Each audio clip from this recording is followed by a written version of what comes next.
India, the world's largest democracy, the world's second most populous country, and the world's fifth largest economy. India, a nuclear power, a space power, and a regional power. India, a diverse, vibrant, and ancient civilization. India, a country that has contributed to the United Nations in many ways, from peacekeeping to development. India, a country that has been a member of the UN since its inception in 1945. And yet India, a country that has been denied a permanent seat on the UN Security Council, the most powerful and influential organ of the UN. Why? In this video, we will explore the reasons why India covets a permanent UN Security Council seat and the challenges and opportunities it faces in achieving this long-standing aspiration. We will also examine the implications of India's possible entry into the Security Council for the UN, the world, and India itself. The story begins with the creation of the UN in the aftermath of the Second World War, when the victorious Allies decided to establish a new international organization to prevent future wars and promote cooperation. The UN Charter, signed by 51 founding members, including India, gave birth to the UN and its various organs such as the General Assembly, the Economic Decisions and Actions. India, which was still under British colonial rule at the time, was not considered for a permanent seat, despite being one of the largest contributors to the Allied war effort and one of the founding members of the UN. India's independence in 1947, however, changed the equation. India emerged as a leader of the newly independent and decolonized nations, and a champion of the principles of democracy, human rights, non-alignment, and peaceful coexistence. India also became an active and constructive participant in the UN, especially in the fields of disarmament, development, and peacekeeping. India's role and stature in the UN and the world soon raised the question of its representation in the Security Council.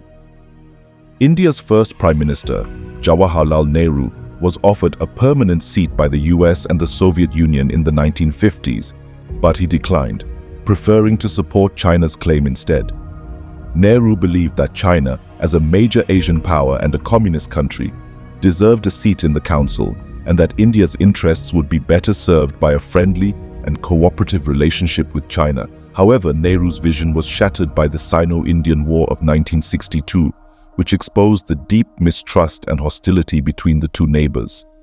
India realized that China was not a friend, but a rival, and that it had to assert its own interests and identity in the world. India also realized that it had missed a historic opportunity to secure a permanent seat in the Security Council, and that it had to renew its efforts to achieve this goal. India's quest for a permanent seat, however, faced many obstacles and challenges. The first was the opposition and indifference of the existing P5 members, who were reluctant to share or dilute their power and privilege. The second was the lack of consensus and support among the other UN members, who had different views and preferences on the criteria, process, and outcome of the Security Council reform. The third was the complexity and difficulty of amending the UN Charter, which required the approval of 2/3 of the General Assembly and the ratification of all the P5 members. India, nevertheless, persisted in its pursuit and made several arguments and appeals to justify its claim. India argued that it deserved a permanent seat because of its size, population, economy, democracy, and diversity. India also argued that it deserved a permanent seat because of its contributions to the UN, especially in peacekeeping, development, and human rights. India also argued that it deserved a permanent seat because of its role and potential in the world, as a responsible and constructive actor, and as a bridge and balancer between the developed and developing countries and between the East and the West. India's arguments and appeals, however, did not yield much results, as the Security Council reform remained a deadlocked and divisive issue in the UN. India, therefore, adopted a pragmatic and proactive approach and sought to build alliances and coalitions with other like-minded countries who also aspired for a permanent seat or supported India's bid. India formed the G4 group with Japan, Germany, and Brazil, and the L69 group with African, Latin American, and Caribbean countries, and advocated for a comprehensive and inclusive reform that would expand the Security Council to reflect the realities and diversity of the 21st century.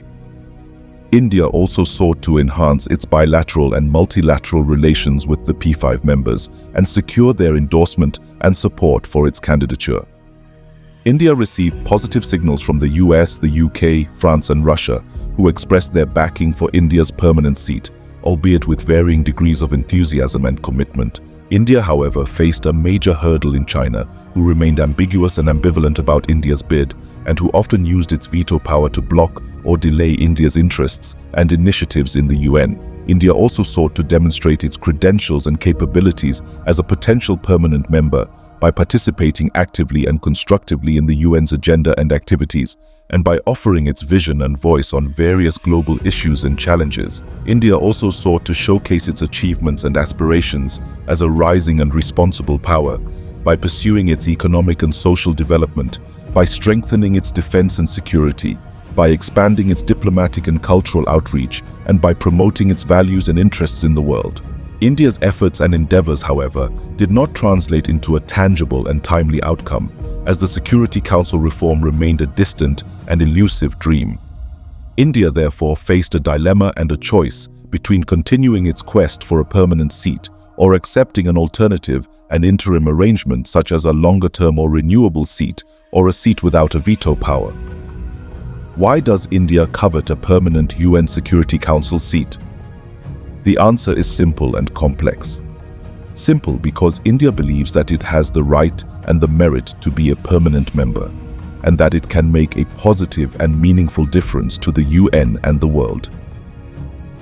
Complex because India faces many challenges and constraints in achieving this aspiration, and that it has to balance its interests and ideals, its ambitions and realities, and its expectations and opportunities.